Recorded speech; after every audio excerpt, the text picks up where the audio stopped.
Assalamualaikum warahmatullahi wabarakatuh. Perkenalkan, nama saya Rahma Amalia, mahasiswi Stikes Muhammadiyah Cirebon, Prodi S1 Kebidanan. Di sini saya akan menerangkan video tentang bagaimana Pancasila menjadi dasar negara Republik Indonesia. Pancasila sebagai dasar negara yang autentik termaktub dalam pembukaan UUD 1945. Inti esensi nilai-nilai Pancasila tersebut yaitu ketuhanan, kemanusiaan, persatuan, kerakyatan, dan keadilan sosial. Bangsa Indonesia semestinya telah dapat mewujudkan keadilan sosial bagi seluruh rakyat sebagaimana yang dicita-citakan, tetapi dalam kenyataannya belum sesuai dengan harapan. Hal tersebut merupakan tantangan bagi generasi muda, khususnya Anda sebagai kaum intelektual, untuk berpartisipasi berjuang mewujudkan tujuan negara berdasarkan Pancasila. A. Menelusuri konsep negara, tujuan negara, dan urgensi dasar negara. 1. Menelusuri konsep negara. Istilah homo fiber, homo socius, homo economicus, dan istilah zon politikon atau makhluk politik. Istilah-istilah tersebut merupakan predikat yang melekat pada eksistensi manusia. Menurut Diponolo, negara adalah suatu organisasi kekuasaan yang berdaulat yang dengan tata pemerintahan melaksanakan tata tertib atas suatu umat di suatu daerah tertentu. Selain dengan pengertian negara tersebut, Diponolo menyimpulkan 3 unsur yang menjadi syarat mutlak bagi adanya negara, yaitu A. Unsur tempat atau daerah, wilayah atau teritori. B. Unsur manusia atau umat, rakyat atau bangsa. C. Unsur organisasi atau tata kerjasama atau tata pemerintahan. Ketiga unsur tersebut lazim dinyatakan sebagai unsur konstitutif. Selain unsur konstitutif, ada juga unsur lain, yaitu unsur deklaratif. Dalam hal ini, pengakuan dari negara lain. Bentuk negara, sistem pemerintahan, dan tujuan negara seperti apa yang ingin diwujudkan, serta bagaimana jalan atau cara mewujudkan tujuan negara tersebut akan ditentukan oleh dasar negara yang dianut oleh negara yang bersangkutan. Dengan kata lain, dasar negara akan menentukan bentuk negara, bentuk dan sistem pemerintahan, dan tujuan negara yang ingin dicapai, serta jalan apa yang ditempuh untuk diwujudkan tujuan suatu negara. Menelusuri konsep tujuan negara, para ahli berpendapat bahwa amuba atau binatang bersel satu pun hidup memiliki tujuan, apalagi manusia pasti memiliki tujuan hidup. Demikian pula, suatu bangsa mendirikan negara pasti ada tujuan untuk apa negara itu didirikan. Secara teoretik, ada beberapa tujuan negara, diantaranya dapat digambarkan secara skematik sebagai berikut. Tujuan yang ingin dicapai oleh setiap orang mungkin sama, yaitu kesejahteraan dan kebahagiaan, tetapi cara yang ditempuh untuk mencapai tujuan tersebut berbeda-beda, bahkan terkadang saling bertentangan. Jalan yang ditempuh untuk mewujudkan tujuan tersebut kalau disederhanakan dapat digolongkan ke dalam 2 aliran, yaitu A. Aliran liberal individualis. Aliran ini berpendapat bahwa kesejahteraan dan kebahagiaan harus dicapai dengan politik dan sistem ekonomi liberal melalui persaingan bebas. B. Aliran kolektivis atau sosiolis.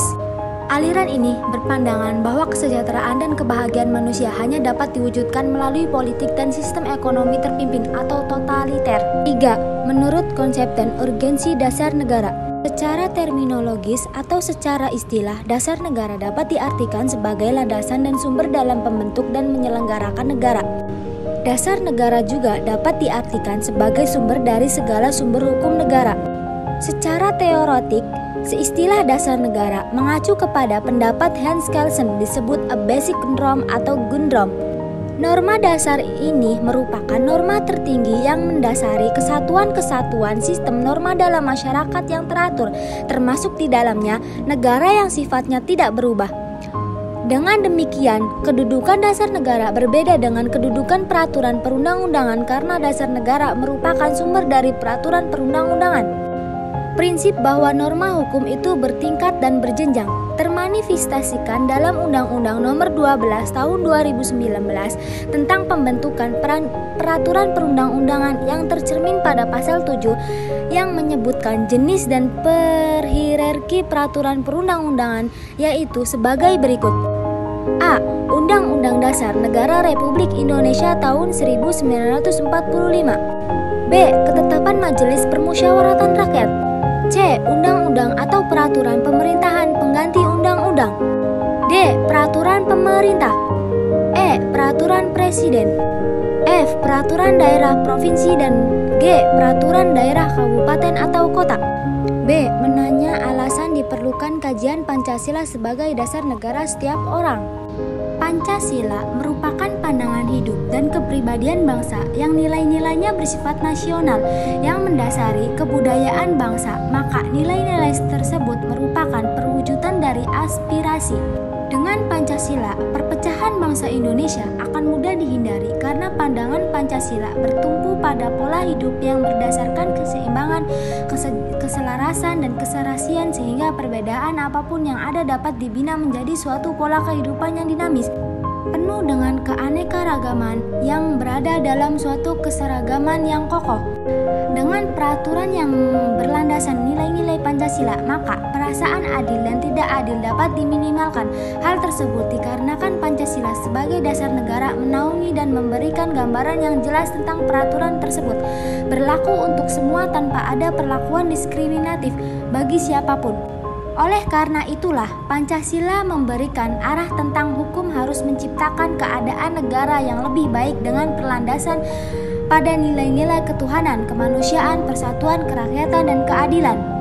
C. Mengenali sumber yuridis, historis, sosiologis, dan politis tentang Pancasila sebagai dasar negara.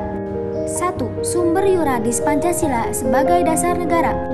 Secara yuridis ketatanegaraan, Pancasila merupakan dasar negara Republik Indonesia sebagaimana terdapat pada pembukaan Undang-Undang Dasar Negara Republik Indonesia tahun 1945 yang dikelahirannya ditempat dalam proses kebangsaan Indonesia melalui Undang-Undang Dasar Negara Republik Indonesia tahun 1945 sebagai payung hukum. Pancasila perlu diaktualisasikan agar dapat praktik berdemokrasinya tidak kehilangan arah dan dapat meredam konflik yang tidak produktif. 2. Sumber historis Pancasila sebagai dasar negara. Soekarno menyebut dasar negara dengan menggunakan bahasa Belanda. Filosofis Grensrecht bagi Indonesia Merdeka. Filosofis Grensrecht itu fundamen, filsafat, pikiran yang sedalam-dalamnya, jiwa hasrat yang sedalam-dalamnya. Untuk di atasnya didirikan Gedung Indonesia Merdeka. Soekarno juga menyebut dasar negara dengan istilah Weltanschauung atau pandangan dunia. Dapat diumpamakan, Pancasila merupakan dasar atau landasan tempat Gedung Republik Indonesia itu didirikan. 3. Sumber sosiologis Pancasila sebagai dasar negara. Secara ringkas, Latif, pimpinan MPR dan tim kerja sosialisasi MPR periode 2009-2014 menguraikan pokok-pokok moralitas dan haluan kebangsaan kenegaraan menurut alam Pancasila sebagai berikut. 4. Sumber politis Pancasila sebagai dasar negara. Pancasila merupakan norma hukum dalam memformulasikan dan mengimplementasikan kebijakan publik yang menyangkut hajat hidup orang banyak. Di sisi lain, sebagai setiap warga negara yang berkiprah dalam infrastruktur politik, seperti organisasi masyarakatan, partai politik, dan media massa, maka Pancasila menjadi kaidah penuntun dalam setiap aktivitas sosial politiknya. Dengan demikian, sektor masyarakat akan berfungsi memberikan masukan yang baik kepada sektor pemerintahan dalam sistem politik. Pada gilirannya, sektor pemerintah akan menghasilkan output politik berupa kebijakan yang memihak kepentingan rakyat dan diimplementasikan secara bertanggung jawab di bawah kontrol infrastruktur politik.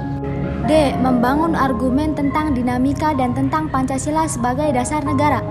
1. Argumen tentang dinamika Pancasila. Pancasila sebagai dasar negara lahir dan berkembang melalui suatu proses yang cukup panjang.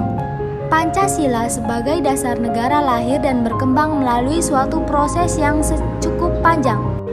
Setelah Soekarno menggali kembali nilai-nilai luhur budaya Indonesia pada 1 Juni 1945, barulah Pancasila disuarakan menjadi dasar negara yang diresmikan pada 18 Agustus 1945. Dengan dimasukkannya sila Pancasila dalam pembukaan Undang-Undang Dasar Negara Republik Indonesia.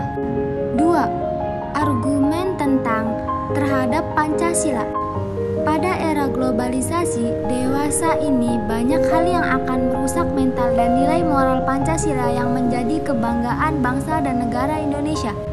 Dengan demikian, Indonesia perlu waspada pada berupaya agar ketahanan mental ideologi bangsa Indonesia tidak tergerus. Pancasila harus senantiasa menjadi benteng moral dalam menjawab tantangan-tantangan terhadap unsur-unsur kehidupan bernegara, yaitu sosial, politik, ekonomi, budaya, dan agama. 1.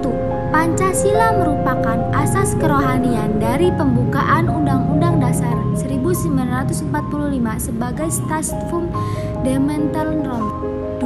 Pembukaan Undang-Undang Dasar 1945 dikristalisasikan dengan wujud pokok-pokok pikiran yang terkandung dalam pembukaan Undang-Undang Dasar. 3. Pokok-pokok pikiran yang terkandung dalam pembukaan Undang-Undang Dasar 1945 terjelma dalam pasal Undang-Undang Dasar 1945.